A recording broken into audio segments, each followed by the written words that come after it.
Toute l'actualité politique et parlementaire, c'est le journal de 19 h sur Public Sénat. Bonsoir à tous, voici les titres de ce lundi. Centre fermé pour tout mineur auteur d'un crime sexuel grave. Information complète du chef d'établissement scolaire et une loi dès mercredi pour mieux évaluer la dangerosité des violeurs. Série d'annonces après le meurtre d'Agnès en Haute-Loire. Le PS dénonce une instrumentalisation nauséabonde par la droite. Débat à suivre sur ce plateau entre l'UMP, Sébastien Huyghe, et le secrétaire général du syndicat de la magistrature, Mathieu Bonduel. Le Sénat vote une taxe sur les transactions financières. Le gouvernement tente de freiner l'ardeur de la gauche à chambouler le projet de budget et attend dès ce soir les corrections des députés sur le budget de la Sécu, le premier à avoir été détricoté par le Sénat. Les délocalisations après les bras, les cerveaux, le plan de suppression d'emplois chez Peugeot Citroën relance de nouvelles angoisses pour la recherche-développement en France. Invité du 19 h, le sénateur PS Martial Bourquin mobilisé contre la désindustrialisation. C'est dans un climat, on l'imagine, de très grande émotion que les cours ont repris ce matin au collège Sévenol de Chambon-sur-Lignon. Une nouvelle législation est donc en vue contre la récidive, priorité absolue décrétée par François Fillon, qui a réuni les ministres concernés par le drame cet après-midi. Bien sûr, les interrogations et la stupéfaction qui ont suivi le meurtre d'Agnès, collégienne en Haute-Loire, relancent la polémique sur des failles éventuelles dans la chaîne pénale, également sur le secret partagé par la justice et l'école. Et donc, les premières réponses ont été annoncées il y a quelques instants. Mounir Soussi. Après l'émotion et les questions, place aux annonces. Moins d'une semaine après le drame de Chambon-sur-Lignon, le gouvernement promet une réponse choc. Toute personne qui a commis un crime sexuel particulièrement grave doit être placée en centre éducatif fermé lorsqu'il est mineur. Autre mesure, l'évaluation de la dangerosité des délinquants sera renforcée. Ce projet doit être discuté dans 2 jours en Conseil des ministres, dans le cadre de la loi de programmation sur l'exécution des peines. La rapidité de la réaction du gouvernement est sévèrement critiquée par l'opposition, qui dénonce une récupération. Nous trouvons ça particulièrement nauséabond de voir la droite instrumentaliser de facto un fait divers comme celui-là, quand elle devrait, elle, se pencher sur son propre bilan et regarder la réalité en face. Chez les professionnels de la justice, ces annonces ne font pas l'unanimité. Pour eux, l'inflation législative n'est pas forcément la solution. On sait qu'en France, chaque fois qu'il y a un drame, on pense à une nouvelle loi. Commençons par vérifier déjà en quoi les lois qui existent sont limitées, ou leur mise en œuvre de bonnes lois a été erronée. Placer chaque jeune délinquant sexuel en centre fermé aura un coût. Pour un jeune enfermé, c'est 3 éducateurs mobilisés jour et nuit pour l'encadrer. Plusieurs sons de cloche, en tous les cas, du côté du Parti Socialiste. On a entendu il y a un instant Benoît Hamon, le porte-parole du PS, et à l'instant le sénateur socialiste André Valigny estime, lui, qu'il n'y a pas d'utilisation à fin politicienne de l'émotion populaire par le gouvernement. La question du nouvel Obs.com, le partenaire du 19 h, prévention de la récidive. Les psychiatres sont-ils fiables? Et on verra vos réponses tout à l'heure lors de notre débat.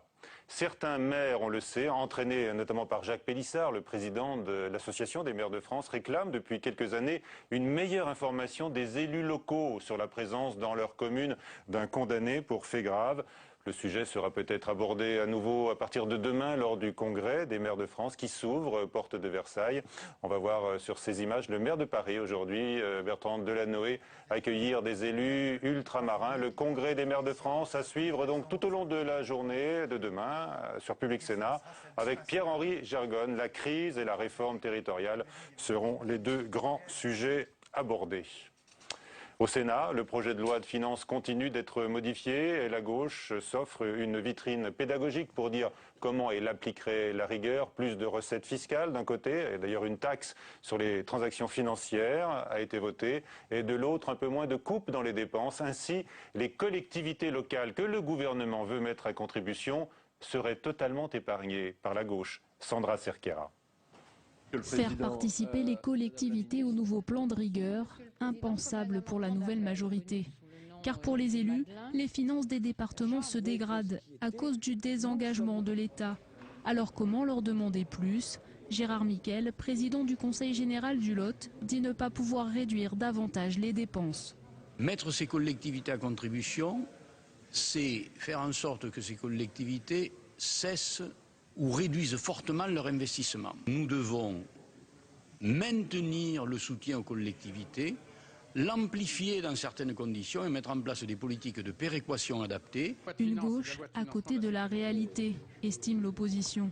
Si tout se serre la ceinture, pourquoi les collectivités seraient-elles épargnées ? À droite comme au centre, on apprécie la volonté du gouvernement de rendre obligatoire la publication des dépenses. Il suffit de constater la très forte augmentation des budgets des collectivités locales, indépendamment des transferts de l'État qui ont eu lieu. Au total, l'économie demandée par le gouvernement s'élèverait à 200 millions d'euros. Un amendement a déjà été voté en commission des finances pour supprimer cette mesure. Ce soir, il devrait en être de même en séance lors de l'examen du budget. Et le Parti socialiste a décidé de lancer une campagne sur le thème « La droite creuse la dette et c'est vous qui la payez ». Alors que Paris, à l'instar des bourses européennes, enregistre une forte chute aujourd'hui, moins 3,41%, la pression s'accroît sur le triple A de la France avec une nouvelle menace de Moody's. L'agence de notation voit en effet la situation de la France continuer de se dégrader. Aurélien Romano. Encore un très mauvais signal pour le triple A français. Ce matin, c'est l'agence Moody's qui s'inquiète de la conjoncture et de la possibilité à moyen terme pour la France de financer son modèle social. La présence de la France dans le club très restreint du triple A est donc de plus en plus incertaine. Le triple A équivaut à un 20 sur 20 pour un pays. Il lui permet d'emprunter à bon compte, à des taux faibles. C'est un signal envoyé aux investisseurs. Mais il semble que les marchés, par le biais des prêteurs, ont déjà anticipé une baisse de cette note pour la France. En témoigne l'écart de taux d'intérêt auquel Français et Allemands empruntent. Ce fameux spread ne cesse de se creuser. La France emprunte désormais à près de 3,5% sur 10 ans, alors que le taux pour l'Allemagne n'est que de 1,8%. Les écarts entre la France et la moyenne des pays notés AAA se creusent aussi en termes de croissance, de dette et de déficit. Ces mauvaises nouvelles arrivent à quelques jours d'un sommet européen où Français et Allemands affichent leur désaccord sur le rôle que Paris veut faire jouer à la Banque centrale européenne pour le rachat des dettes souveraines. L'après Fukushima pour le groupe nucléaire français Areva qui annonce quelques 3000 suppressions d'emplois au total, dont 1000 à 1200 en France, croit savoir à l'instant l'agence France Presse. L'Espagne, de son côté, n'a pas de temps à perdre sur le plan budgétaire. Le rappel est venu de Bruxelles dès le lendemain du changement de majorité. La Commission européenne presse le chef des conservateurs espagnols de prendre d'importantes mesures pour réduire le déficit budgétaire. Mais Mariano Rajoy ne sera pas investi avant un mois et le prochain budget n'est pas prévu avant février. Fabrice Cunet. Dans les kiosques, souvent les mêmes unes interrogatives. La droite a gagné les législatives en Espagne, mais elle a gagné sans dévoiler son programme face à la crise.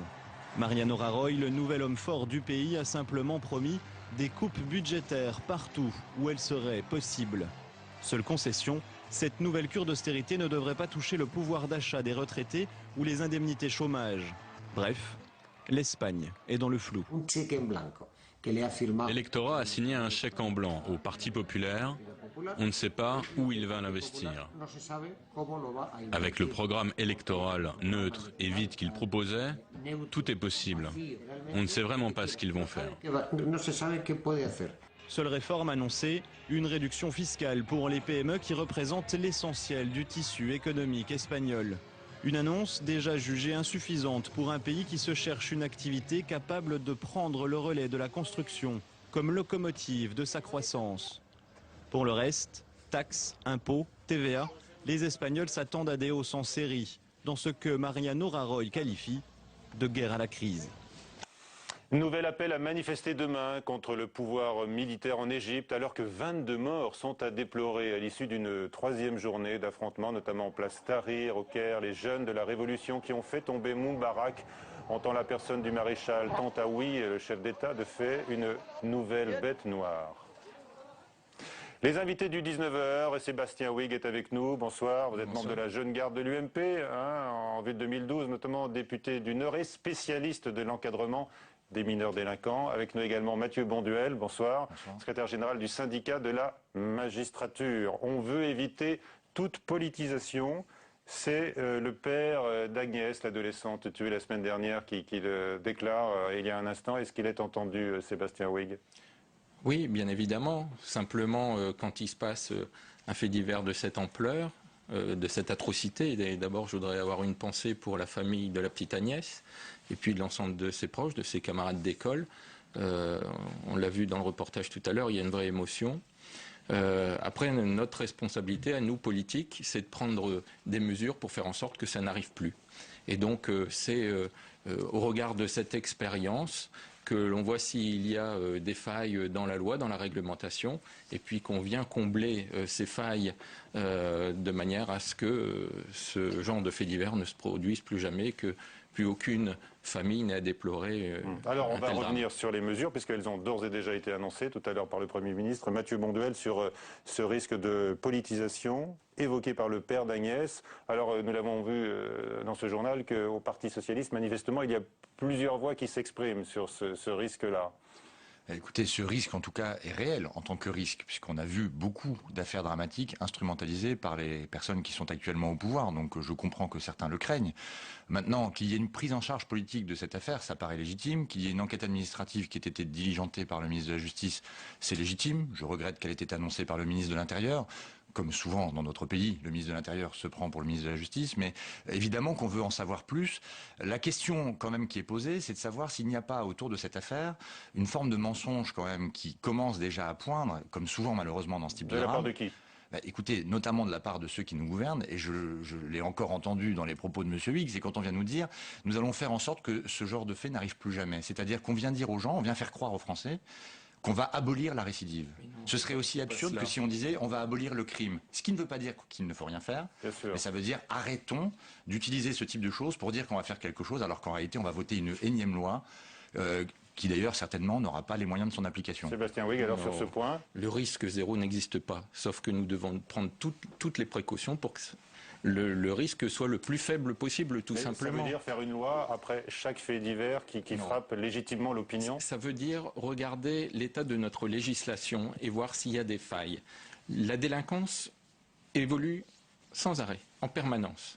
Et il faut que la loi soit adaptée à cette évolution de la délinquance. Il faut des drames comme celui-ci pour déceler les failles, parce que là, par exemple, prenons un exemple, apparemment la mauvaise information du chef d'établissement où le meurtrier présumé s'est retrouvé.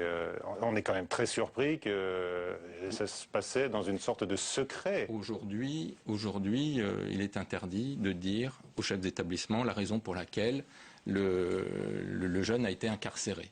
Et donc, une des propositions faites par le gouvernement, c'est de créer un secret partagé entre l'éducation nationale, la justice, la police, de manière à pouvoir prendre les mesures nécessaires. Au moins le chef d'établissement. Pour qu'il puisse prendre les mesures nécessaires. Dans ce cas-là, on avait un jeune qui était quand même dans un internat mixte. On peut se poser la question de savoir si, compte tenu de ses antécédents, il est logique qu'il soit mis dans un internat mixte. Sur ces failles, sur celle-là par exemple, Mathieu Bonduel. C'est vrai que là, il faut apporter un correctif. Vous êtes d'accord sur ce point-là? Alors, d'abord, on va voir ce qui a été dit et ce qui n'a pas été dit. Vous avez vu qu'il y avait déjà une divergence entre le chef d'établissement, le procureur de la République de Clermont-Ferrand et les parents d'Agnès. Donc, on va voir déjà ce qui a été dit. Apparemment, il semble que ce chef d'établissement savait que ce mineur avait des antécédents judiciaires et qu'il avait fait 4 mois de détention provisoire. Il ne savait pas, dit-il, qu'il avait été mis en examen pour viol, mise en examen d'ailleurs, et non pas condamné comme je l'ai entendu, pour viol. Effectivement, ça peut poser problème et on peut envisager de ce point de vue une évolution des choses pour que peut-être l'information soit plus complète. Mais ce que j'entends après la réunion interministérielle, c'est on parle d'information complète du chef d'établissement. Mais de quoi parle-t-on exactement? Jusqu'où mettons le curseur? Tout le dossier d'instruction doit-il être entre les mains du chef d'établissement? Je ne pense pas. Donc pour l'instant, on se contente d'annonces quand même très floues. Mais sur ce terrain, je ne suis pas hostile évidemment à une réflexion et à une évolution, si besoin, de la législation. Vous savez, on annonce une mesure, après le diable est dans les détails, et c'est quand nous allons voter le texte, lorsque nous allons voter le texte, eh bien il y aura le détail avec le curseur. Vous ne pouvez pas, au lendemain d'une pareille affaire, avoir l'intégralité des détails des mesures qui vont être prises. Mais là, je voudrais dire une chose, la loi a déjà évolué par rapport à cette affaire, c'est-à-dire qu'il y a eu la loi du 11 août 2011, qui est en application depuis le 13 août 2011. C'est-à-dire postérieurement à la mise en examen de ce jeune.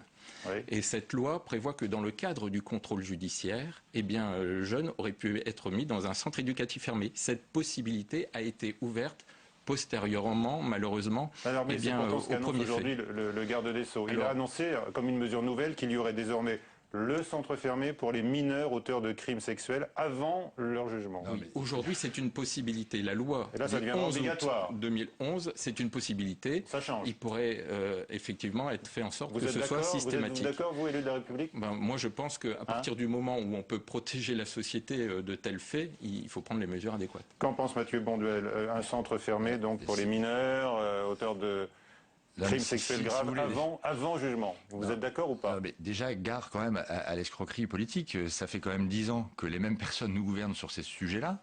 Il faut quand même le dire. On parle d'adaptation à la délinquance parce que la délinquance change. Mais enfin là, c'est pas une délinquance qui change. C'est une affaire criminelle comme on en rencontre malheureusement depuis longtemps, qui arrive heureusement assez rarement, mais ça n'a rien à voir avec une évolution de la délinquance. Donc, si vous voulez, quand on vient nous dire on s'adapte au fur et à mesure et on vote une nouvelle loi, en réalité, la loi pénale dans ce pays est devenue un instrument de communication. Alors qu'il faudrait investir les dispositifs existants, faire en sorte que les suivis éducatifs soient réels. Depuis 2008, le budget de la protection judiciaire de la jeunesse a diminué de 6%. 630 postes d'éducateurs ont été supprimés depuis 2008, c'est-à-dire il y a moins 7% de personnel de la PJJ. Voilà, c'est aussi ça la réalité. Donc avant d'annoncer une énième loi, peut-être regardons ce qui existe et investissons ce qui existe. Non, là je ne peux pas dire ça. Moi je suis rapporteur pour avis sur le budget justement de la protection judiciaire de la jeunesse. Qu'est-ce qui s'est passé? Il y a un recentrage de la protection judiciaire de la jeunesse. C'est le terme techno pour dire restructuration. Mais non, pas du tout. Parce que les lois de décentralisation de 1982, donc ça date pas d'hier, ont fait en sorte que la protection des mineurs en danger relève des budgets sociaux et donc des conseils généraux. Sauf que jusqu'à présent, c'est l'État qui avait, par l'intermédiaire de la protection judiciaire de la jeunesse, continué à avoir cette action qui ne relève pas de la protection judiciaire de la jeunesse. Donc simplement, eh bien, cette action, elle est transférée enfin, ça devait être fait depuis 1982, aux conseils généraux. Donc les moyens qui sont mis pour les mineurs délinquants, et là c'est le cœur de métier de la protection judiciaire de la jeunesse, eh bien, sont en augmentation relativement. Si près qu'on ne peut pas distinguer aussi facilement que cela sur un plateau de télévision, les mineurs en danger et les mineurs dits dangereux. En réalité, on se rend compte que ce sont souvent les mêmes, et donc quand on arrête de prendre en charge les uns, en réalité, on ne prend plus en charge les autres. Troisième annonce du jour, cette fois-ci. Troisième annonce du jour, une loi pour mieux évaluer la dangerosité d'un suspect. Qu'est-ce que l'on peut faire en la matière, sachant que le meurtrier présumé d'Agnès avait été jugé réinsérable et ne présentant pas de dangerosité, justement? Alors, comment on s'y prend, Mathieu? Si on regarde cette affaire, justement, c'est important parce qu'il y a quelque chose de paradoxal. Dans cette affaire, on a eu une évaluation qui était plutôt sur le papier. Moi, je ne connais pas le détail, de bonne qualité en tout cas. C'est ce qu'on appelle une mesure d'investigation et d'orientation éducative qui est assez rare, qui ne concerne que les mineurs, où le mineur voit une assistante sociale, un éducateur, un psychologue et un psychiatre. Ils ont tous été trompés. Ces professionnels qui se sont parlé entre eux, qui ont vu la famille, qui ont fait une évaluation sur plusieurs mois. Donc, on n'est pas sur une expertise en 2 heures dans une cellule. Eh bien, on considère que le diagnostic était favorable. Simplement, là, on touche à quelque chose qui est de l'ordre de l'indicible. C'est que la valeur des expertises. C'est qu'on ne peut pas pronostiquer. C'est qu'on nous fait croire aujourd'hui qu'il y a une traçabilité du mal. Mais on ne peut pas pronostiquer. On ne peut pas. Si vous voulez, la psychiatrie ni la justice ne sont des arts divinatoires. Ce qu'on fait, c'est que ce qu'il faudrait faire, c'est investir les dispositifs. On va vérifier en l'occurrence si le suivi après la mise en liberté de ce mineur était suffisant. Il faut le voir, il faudrait voir pourquoi il ne l'était pas s'il ne l'était pas. Voilà, on va voir ça. Mais ne faisons pas croire qu'on va permettre à tous les coups qu'il n'y ait pas de récidive. Non. On peut améliorer quand même? On peut améliorer l'évaluation, mais dans ce cas précis, je suis désolé de le dire, l'évaluation a été assez complète, pluridisciplinaire. Oui, mais trompeuse, hein, Sébastien. Sauf qu'avec la mesure qui va être prise, de faire en sorte qu'il soit dans un centre éducatif fermé pendant un certain laps de temps. En général, c'est 6 mois et c'est renouvelable une fois. Eh bien, pendant ce temps-là, il pourra y avoir un suivi continu du jeune et pour voir si effectivement il y a une dangerosité lorsqu'il va sortir ou non. Dans un environnement plus favorable selon l'évaluation. Mais si, parce que vous avez aujourd'hui des expériences qui sont faites dans une vingtaine de centres éducatifs fermés sur le suivi psychologique, médico-psychologique de la part des mineurs. Et donc, quand il y aura généralisation à l'ensemble des centres éducatifs fermés, on va pouvoir faire un suivi au quotidien de ces jeunes plutôt qu'une évaluation qui a été faite quelques heures par chacun des intervenants que vous avez cités. Et donc, à partir du moment où vous aurez ce suivi en continu pendant 6 mois, ben là vous aurez une véritable expertise de la réalité des choses. La nouvelle panacée, d'ailleurs, à gauche comme à droite, puisque j'entends ça aussi à gauche, c'est le centre éducatif fermé. Il faut savoir qui on met dans les centres éducatifs fermés. André Valigny s'est interrogé aujourd'hui en se disant si le Parti socialiste n'avait pas eu tort il y a quelques années d'être réticent. Ça n'engage que lui. Le fait est qu'ils existent. Et qui mettons dans ces centres éducatifs fermés? Eh bien, plutôt des jeunes braqueurs, des jeunes dealers, des jeunes violents, des jeunes voleurs, qui ont des profils difficiles, c'est-à-dire qui sont durs au quotidien, si j'ose dire, difficiles à gérer, si vous me permettez l'expression, ce qui ne semble pas correspondre au profil de ce jeune homme. Donc on pouvait l'y mettre dans un centre éducatif fermé. Mais il est probable que c'eût été un échec éducatif. Oui. Alors, dernier point. Moi, je prône, et dans le cadre de mon rapport justement sur le budget de la protection judiciaire de la jeunesse, c'est la spécialisation des centres éducatifs fermés. Et à partir du moment où vous avez des centres éducatifs spécialisés, vous allez pouvoir regrouper ceux qui peut-être souffrent du même problème et donc faire en sorte que, effectivement, le centre éducatif fermé soit spécialisé avec un suivi particulier de ces mineurs délinquants. Question du nouvelobs.com, je vous le disais tout à l'heure, le partenaire du 19h, à propos de la récidive. Est-ce que les psychiatres sont fiables? Et vous répondez non à ce stade à 79%. Merci, messieurs. Merci à vous. Merci de nous avoir invités. Autre sujet avec le sénateur Martial Bourquin qui va nous rejoindre. Faut-il redouter maintenant la délocalisation des cerveaux? Le mouvement, hélas, est déjà enclenché, mais l'annonce il y a quelques jours par PSA de suppression d'emplois en France, dans la recherche et le développement, relance les angoisses. Elisa Berthelomé. L'aéronautique, la pharmacie, l'électronique ou encore l'informatique sont des secteurs sujets à délocalisation. Airbus a par exemple ouvert plusieurs centres d'ingénierie aux États-Unis, en Chine, en Inde ou en Russie. Et les chercheurs de PSA sont répartis entre la France, le Brésil et la Chine. Pourtant, pour ces entreprises, pas question de parler de fuite des cerveaux.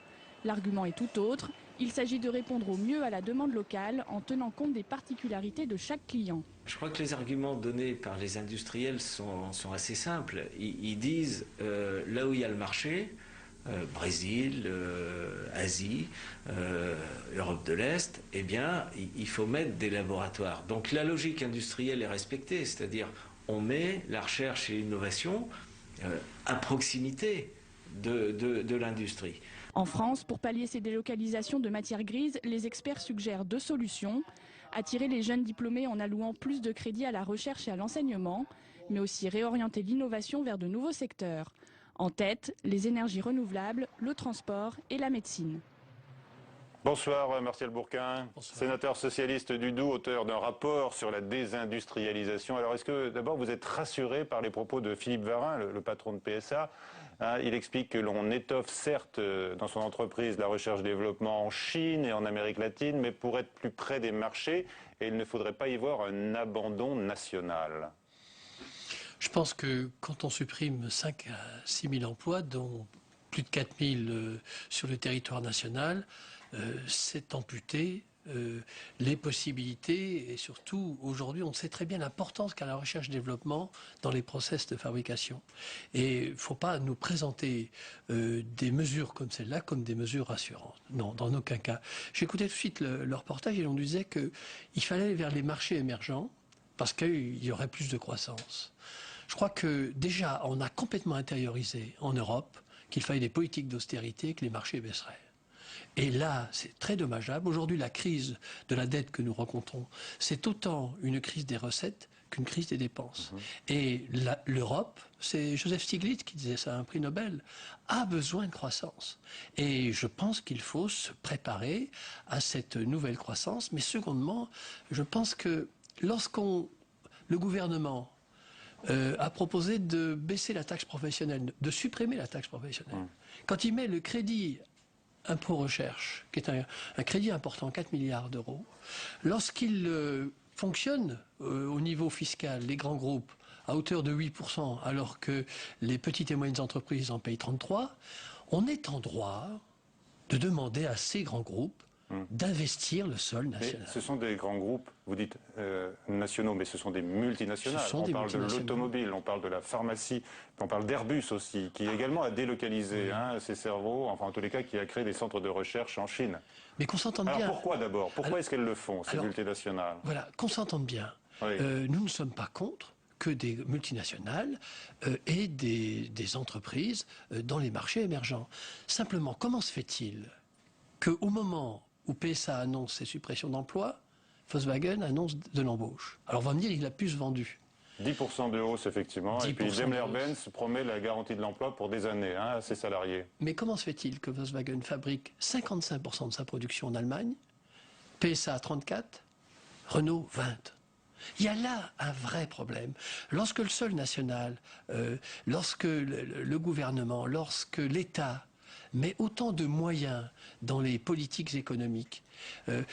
Moi, je me rappelle des États généraux de l'industrie où Carlos Ghosn a dit « Si vous voulez qu'on reste sur le sol national, il faut supprimer l'ATP. L'ATP, la taxe professionnelle, a été supprimée et on continue à délocaliser. » Alors, je pense qu'il doit y avoir une réciprocité.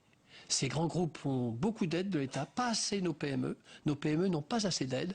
Et lorsqu'il y a des efforts aussi importants, il doit y avoir une contrepartie, c'est-à-dire des investissements sur le sol national. Ça, vous le réclamez notamment pour le secteur automobile et puis pour le secteur aéronautique. Ce sont les grands secteurs importants. Alors, c'est votre dada, évidemment, Martial Bourquin, la défense de la base industrielle de la France. Or, le président d'Areva, Luc Ourcel, déclare dans les Échos ce matin que l'industrie serait condamné dans notre pays par l'arrêt de 24 des 58 réacteurs nucléaires. Il fait référence à l'accord vert-PS. Est-ce que vous avez la même inquiétude que lui? Je pense que là, il y a un puissant lobby qui est en train de faire de l'intox. Il dit on va mettre à bas la compétitivité française, évidemment parce que l'énergie va augmenter aussi pour les entreprises. Écoutez, ce n'est pas normal qu'un grand pays comme le nôtre ait un mix énergétique aussi déséquilibré. 75% d'énergie nucléaire, c'est trop. On s'est habitué à une énergie peu chère aussi, ça devrait être un atout pour les industriels. Elle augmente avec la loi NOM, elle augmente et elle l'augmentera encore. Ce qu'on oublie, c'est le prix réel du nucléaire. Mais la seconde chose, on ne dit pas qu'on vient de supprimer des milliers d'emplois dans photovoltaïque. On ne nous dit pas que l'énergie éolienne n'a pas encore pris son envol comme il le faudrait. Et on va en supprimer d'ores et déjà, ça c'est l'après Fukushima. Chez Areva, ça a été annoncé il y a quelques instants. L'Allemagne, 1000 à 1200 emplois supprimés en France. L'Allemagne vient de créer 380 000 emplois dans les énergies nouvelles. Pourquoi nous ne pourrions pas faire la même chose en France? Donc, un mix énergétique, dans un premier temps, à 50% nucléaire, et le reste avec des énergies renouvelables. Ce sera bon pour l'industrie et l'emploi pour vous. Mais bien sûr, parce que les énergies renouvelables, ce sont je ne sais pas, nous sommes devant un dilemme qui est extrêmement profond. Est-ce que nous continuons sur un mix énergétique que les Français ne veulent pas? Et ils veulent des énergies renouvelables. Et secondement, on sait que les énergies renouvelables créent beaucoup d'emplois. Donc je trouve que cette pression qui est faite aujourd'hui, et en plus dans une période électorale sur la gauche, est inacceptable. En plus, elle ne recouvre pas des réalités. Vous êtes un élu du Doubs, vous n'avez pas de réacteur dans votre département. J'ai Fessenheim qui est sur une faille. C'est tout proche. Pas très loin, un accident à Fessenheim sur une centrale qui est sur une faille aurait des répercussions immédiatement chez nous. Bien sûr. Même au-delà, de l'Est. Mais effectivement, Fessenheim serait la première centrale fermée en cas d'alternance, puisque ça fait partie de l'accord PSVR. J'ai encore une question, Martial Bourquin. Les consommateurs français sont prêts à payer plus cher du Made in France, mais pas trop quand même. Selon un sondage d'IFOP qui a été publié aujourd'hui, garde plus de 10%. Vous regardez les étiquettes quand vous achetez? Déjà, moi je pense que je regarde. Je favorise toujours le Made in France, mais en même temps, je pense que nous pouvons fabriquer sur le sol national au même prix. Écoutez, vous voyez, il y a le débat aujourd'hui sur la délocalisation, et notamment l'automobile. Ça m'embête un peu que Toyota annonce sa prochaine voiture 100% française. Vous voyez, ce sont des choses... Alors, je suis dans un pays qui a la chance d'avoir la 3008, la 5008, c'est-à-dire Sochaux est le vaisseau amiral de PSA. Mais je pense que nos grands groupes doivent revoir leur stratégie et investir beaucoup plus le sol national. Merci encore une fois d'être venu aujourd'hui dans le 19h. C'est la fin de cette édition. Attention, demain, pas de 19h. La chaîne parlementaire retransmet en effet la dernière convention de l'UMP pour le programme. Ce sera en direct de Lambersart dans le Nord. Vous les regarderez, vous suivrez un petit peu leurs arguments. À suivre tout de suite sur LCP Assemblée Nationale. Bondy Blog Café. Bonsoir après demain. Donc rendez-vous à 19h.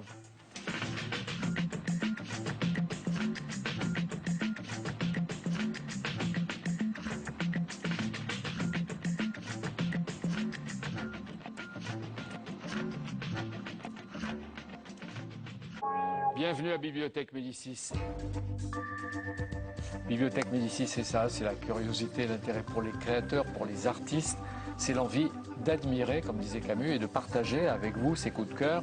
Merci à tous de votre intérêt, de votre fidélité, et à bientôt. Jean-Pierre Elkabbach ouvre le débat à travers les livres dans Bibliothèque Médicis. Mardi à 14h sur Public Sénat.